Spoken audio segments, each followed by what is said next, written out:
ರಾಜರುಗಳನ್ನು ಇಲ್ಲಿ ಬಂದಿಖಾನೆಯಲ್ಲಿ ಇರಿಸಲಾಗ್ತಾ ಇತ್ತು ಹಾಗೂ ಯಾತನೆಯನ್ನು ಕೊಡಲಾಗ್ತಿತ್ತು.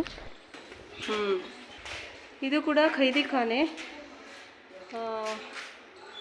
ಇಲ್ಲಿ ರಾಜರನ್ನು ಈ ಕಂಬದಲ್ಲಿ ಬಂದಿ ಮಾಡಿ ಇಡಲಾಗ್ತಿತ್ತು.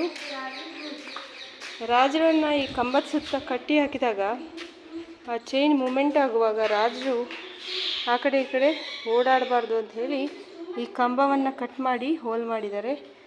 ಆಗ ಚೈನ್ ಲಾಕ್ ಆಗ್ತಾಯಿತ್ತಂತೆ. ನೋಡಿ ಎಂಥ ಪನಿಷ್ಮೆಂಟ್ ಇತ್ತಲ್ವ. ಆಮೇಲೆ ಅಕ್ಬರ್ ಟೈಮಲ್ಲಿ ಇದು ಮದರಸ ಆಗಿ ಪರಿವರ್ತನೆ ಮಾಡಿದ್ರಂತೆ.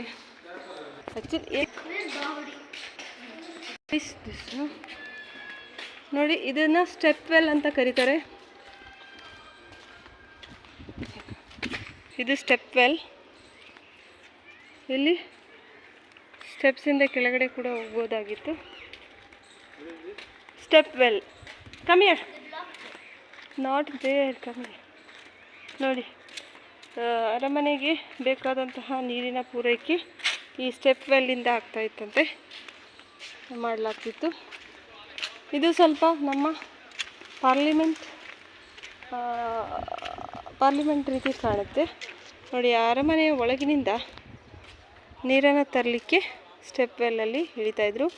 ನೀರು ಕಡಿಮೆ ಆದಂತೆ ಕೆಳಗೆ ಸ್ಟೆಪ್ ಕೂಡ ಇದ್ದಾವೆ. ಈಗಲೂ ಕೂಡ ನೀರಿದೆ.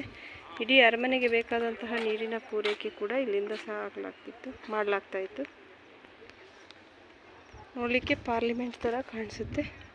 ಇದು ಪಾರ್ಲಿಮೆಂಟ್ ಸಿಸ್ಟಮ್ ಕಾಪಿ ಕೂಡ ಆಗಿದೆ. ಇಲ್ಲಿ ಎದುರಿಗೆ ಜೈಲ್. ಉದಾ ಕಡ್ಚಿ ಉದಾ ಒಡುಂಗ್ನಂಗ